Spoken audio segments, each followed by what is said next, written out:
অখিল গগৈয়ে তাত গৈ এই দুৰ্গত মানুহখিনিৰ কাষত থিয় দিয়াৰ কাৰণে তেওঁৰ জনগোষ্ঠীৰ বা উজনি অসমৰ বা মূলসুঁতিৰ মানুহৰ পৰা বহুতৰ পৰা তেওঁ যেনেকৈ নিগৃহীত হ'বলগীয়া হৈছে, তুচ্ছ তাচ্ছিল্য হ'বলগীয়া হৈছে, যেনেকৈ তেওঁক ট্ৰল কৰা হৈছে, আজি কোনো কোৰ্টতো কেছ কৰা হৈছে, তেনে ক্ষেত্ৰত অখিল গগৈৰ এই মানুহখিনিৰ ওচৰত থিয় দিয়াটো নিশ্চিতভাৱে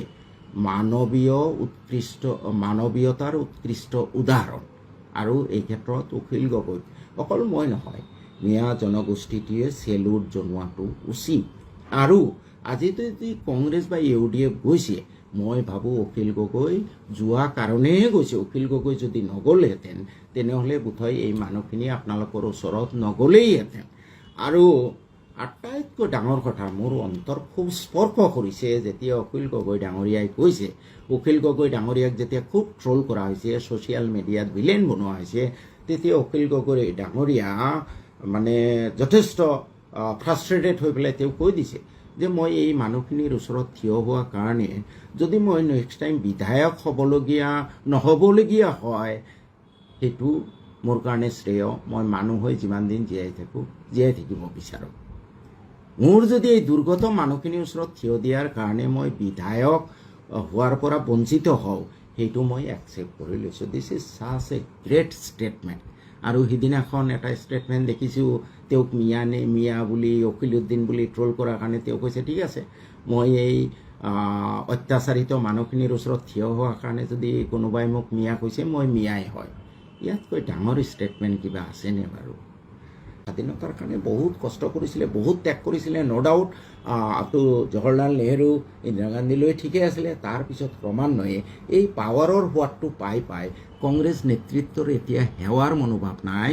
বিশেষকৈ আমাৰ অসমত কংগ্ৰেছ নেতৃত্বৰ মনোভাৱ হ'ল কেনেকৈ গাদী দখল কৰা। গতিকে ভাই আপোনালোকে ভুল নকৰিব। অহা নিৰ্বাচনত মই বিচাৰোঁ যে অখিল গগৈয়ে যিটো ত্যাগ কৰিলে, আৰু তেওঁ আহোম ল'ৰা হয়, ৰজাৰ তেজ তেওঁৰ গাত আছে। আহোমেই গোটেই অসমত 7 ৰাজ মাৰি 1 ৰাজ কৰিছিলে। গতিকে উপযুক্ত আহোম হ'লে তেওঁহে আমাৰ হিন্দু মুছলমান সকলোকে লগত লৈ আগবাঢ়িব পাৰিব। আৰু অতীতৰ কৰ্মৰাজিৰ পৰা দেখিছোঁ অখিল আজিয়ে বিধায়ক হৈছে, তাৰ কিমান আগৰ পৰা এই কৃষকৰ কাৰণে আন্দোলন কৰি আছে। He is a very good activist. গতিকে ভাই, আৰু এইবাৰ বিশেষকৈ ধুবুৰীত তেওঁ যিটো অনুকম্পা দেখুৱালে, মোৰ হৃদয় বিগলিত হৈছে যে কংগ্ৰেছে যদি এই 5টা চৰ্ত মানি লয়, হয়তো মই কংগ্ৰেছৰ পৰাই ইলেকশ্যন খেলিম, কিন্তু মই বিচাৰিম অখিলক মিয়া মানুহে এটা প্ৰতিদান দিয়ক, উপহাৰ দিয়ক, কৃতজ্ঞতা প্ৰকাশ কৰক। CPMৰ নিচিনা যাতে অখিল নহয়। আৰু যদি কংগ্ৰেছে নামানে, মই এতিয়া সিদ্ধান্ত লৈছোঁ অখিলে মোক টিকেট দিয়ক নিদিয়ক, মই অখিলৰ এজন সৈনিক হিচাপে অখিলক মই যাতে অখিল বিধানসভাত থাকে, যাতে অখিলে অখিল গগৈয়ে যাতে আমাৰ যিখিনি ডিপ্ৰাইভড ছেকশ্যন, নট অনলি মুছলমান, হিন্দু মুছলমান সকলো, তেওঁলোকৰ হৈ যাতে মাত মাতিব পাৰে, কৃষকৰ কাৰণে যাতে মাত মাতিব পাৰে, তাৰ কাৰণে অখিল গগৈ এটা ষ্ট্ৰং শক্তি হৈ থাকক।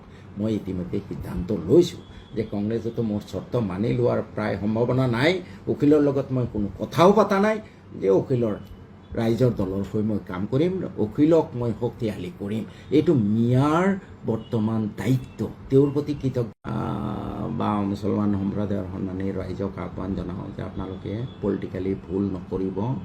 আৰু এতিয়া আপোনালোকে দেখিছে কংগ্ৰেছে অখিলক মিত্ৰতাত ল'বলৈ থেৰুগেৰু কৰি আছে। ভয় এটাই যে অখিলে যদি মিত্ৰতাত লওঁ, তেওঁ যদি চৰকাৰত আমাৰ লগত থাকে, তেতিয়াহ'লে তেওঁ এদিন আমাৰ জেগাটো দখল কৰিব, তেওঁ এক্সপাৰ্ট কৰিব, অখিলক শেষ কৰিব লাগে। এইটোৱে ভয়।